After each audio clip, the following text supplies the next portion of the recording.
Al-Fatihah. A'udzubillahi minasyaitonir rajim. Bismillahirrahmanirrahim. Untuk JKN biasanya 60 tahun ke atas, tapi pawai Pondok Kompas ni 50 tahun. Pawai ni start buka 2019. Bolehlah. Assalamualaikum warahmatullahi wabarakatuh. Alhamdulillah rabbil alamin wassalatu wassalamu ala asyrafil anbiya wal mursalin wa ala alihi washabihi ajmain. Amma ba'd. Okey, terima kasih pengerusi majlis Pawi Jasin.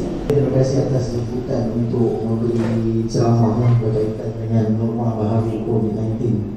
Okey, hari ini kita santai-santai je lah pakcik kita panggil pakcik lah Allah kan. Okey, saya Dr. Muhammad Aizat Syafiq bin Abdul Karim, kita daripada One Medical Care Sdn Bhd. So hari ini kita nak sama-sama share apa tu norma baharu 2022 ni, COVID-19 ni. Kalau kita tengok dah pejam sikit dah nak dekat 3 tahun je lah. Saya terangkan lah mula-mula perbezaan antara pandemik dan endemik. Okey, kalau dulu orang cakap pandemik, sekarang ni kita dengar endemik pula. Pandemik ni apa? Pandemik ni adalah kejadian wabak besar-besaran ke seantero dunia, melibatkan wilayah dan populasi yang besar. Kebiasaannya melibatkan jangkitan penyakit baru. Okey, contoh yang paling dekat COVID-19 ni lah. Endemik ni apa? Endemik ni adalah kejadian penyakit yang sentiasa wujud dalam masyarakat atau tempat.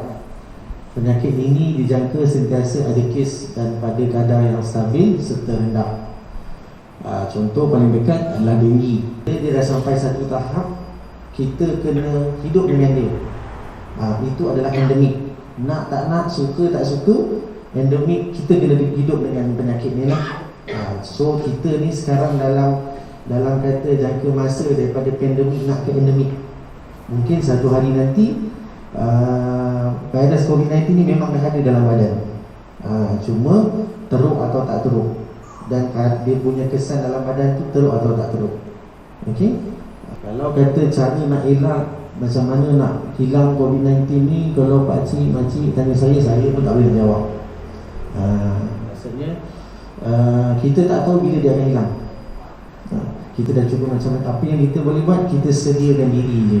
Macam mana nak menghadapi benda tu, macam mana nak lindungi diri, daya ketahanan macam mana, itu semualah kita kena jaga diri kita jaga orang juga. Tambah pula kita, bila kita meningkat usia, kita kena jaga diri kita. Kena lebih peka lah terhadap kesihatan ni. Okay. Kalau macam virus ni, dia bermutasi, dia berubah-ubah dalam badan. Macam kita, masa kecil dulu kita makan bubur, benda-benda yang lembut. Bila dah makin besar, kita start makan makanan yang berpejan. Betul, kita berubah, bentuk badan pun berubah. Okay? Jadi sama macam virus ni. Virus ni dalam badan dia berubah-ubah mengikut tempat yang dia tinggal.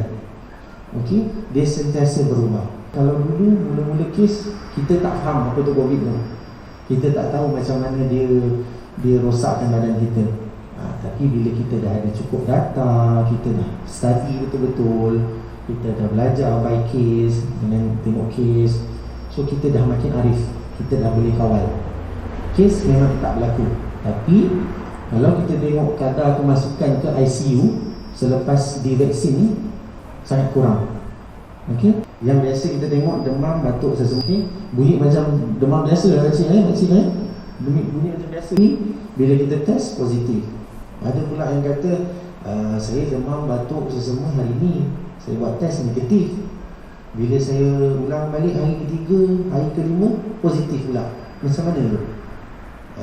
Okay. Virus tu dia kena sampai satu tahap yang kita boleh kesan. Virus tu dah ada dalam badan, tapi dia tak aktif. Itu sebab bila kita buat test, dia negatif. Okay.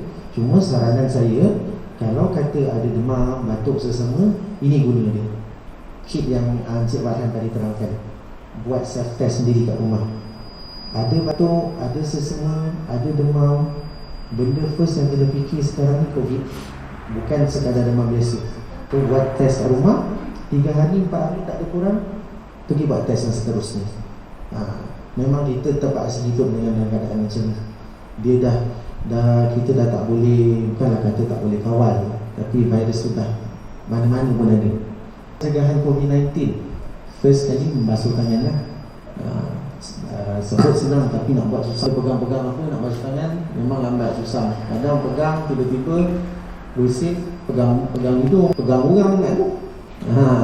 Itu tak nak lah. Okay, kebersihan bahagian pernafasan, contohnya mask. Mask ni make sure setiap hari tukar. Kalau ada yang saya tengok tu dah kuning, dah hitam, tu pakai juga. Jangan. Kuman-kuman ni dia melekat kat mask, dekat kita punya topeng. Sindrom COVID kepanjangannya atau kita panggil long COVID syndrome. Apa yang berlaku bila seseorang tu dia ada kena COVID, virus ni dia bukan attack dekat paru-paru je, dia attack kita punya the whole system imuniti badan. Simptom dia kelesuan, kesukaran bernafas, dari segi psikologi, kemurungan, kegelisahan, kulit jadi ruam, sakit telinga, bunyi di telinga, sakit tekak, otot-otot sakit, jantung pun rasa macam sesak. Itu kesan-kesan berpanjangan COVID. Berapa lama dia ada dalam badan bergantung pada orang. Saya nak tanya, macam anak-anak keluar bekerja kan, dia casual case lah, maksudnya close contact dengan kawan sekerja. Let's say kawan dia tu, dia datang, dia dah ada simptom, that means dia dah demam, so dia memang akrab, dekat. Possible tak yang that person, second person yang bukan JPT tu macam hari pertama, hari kedua dia telah dapat virus? Okey, bila kita cerita pasal kontak rapat ni kan, dia kalau ikut daripada kajian, bila dia kontak kurang daripada 1 meter, lebih daripada 15 minit, dia punya risiko tinggi. Maksudnya kalau kita duduk orak kat kedai kopi lebih daripada 15 minit, tak pakai mask, tak pakai face shield, maksudnya protection tak ada, perlindungan tak ada, risiko tu makin tinggi. Jadi kalau dalam kes yang CA positif, ada simptom dan positif, tapi tak tahu lagi lah sebab tak buat test kan, CV pula dapat dia borak, kerja sekali, satu pejabat, apa semua. Sepatutnya selepas CE dah dapat keputusan, kena beritahu, dan CV sepatutnya pergi buat test. Okey, tapi CE dah tentu-tentu kuarantin. Selepas 3 hari CV ni dah buat test negatif, lepas 3 hari dia start batuk, start sesemua, buat lagi satu test. Kalau kanak-kanak tu ada eczema, dia dan ada arahan dengan certain ubat, so risiko tak kalau dia ambil vaksin ni? Okay. Bila cerita pasal eczema, ada alahan certain ubat ni, bermaksud dia allergic lah. Okay. Bila cerita pasal allergic, lebih baik ambil di hospital. Sebab bila kita ambil di hospital, perlengkapan tu boleh lebih canggih, boleh observe lama. Tapi sekarang kebanyakan PPV yang ada sebenarnya dah ada sick bay. Sick bay tu maksudnya ada tempat rawatan. Apa-apa jadi terus pergi ke bilik rawatan. Dan ada, kalau kes-kes yang teruk macam tu, jumpa doktor dekat PPV, cerita kat dia apa masalah anak. So biasanya diorang akan bagi injection di sick bay tu sendiri, di atas katil pesakit tu sendiri. Jadi apa-apa yang jadi, dia memang dah kat situ. Doktor pun dah ada standby kat situ. Biasanya macam tu. Itu yang saya nak tekankan. Kalau ada pakcik, makcik yang tak tahu ada penyakit apa-apa, pergi buat medical check up, cek darah, cek jantung, buat ECG, buat X-ray, nak tahu status badan. Tambah pula bila kita dah melebihi umur 40 tahun, 50 tahun ni, kita punya antibody dah rendah, dah tak kuat. Jadi macam mana kita nak sediakan diri kita ke arah tu, kita kena buat medical check up. So bila dah ada bacaan katakan kolesterol tinggi, takkan nak makan minyak lagi, si nak kurangkan kan. Jadi kolesterol ni, dia even kolesterol, kencing manis dan darah tinggi pun dia boleh menyebabkan sakit jantung. Kalau ada kesan alergik, bagi tahu pada doktor, boleh ambil di hospital. Okay.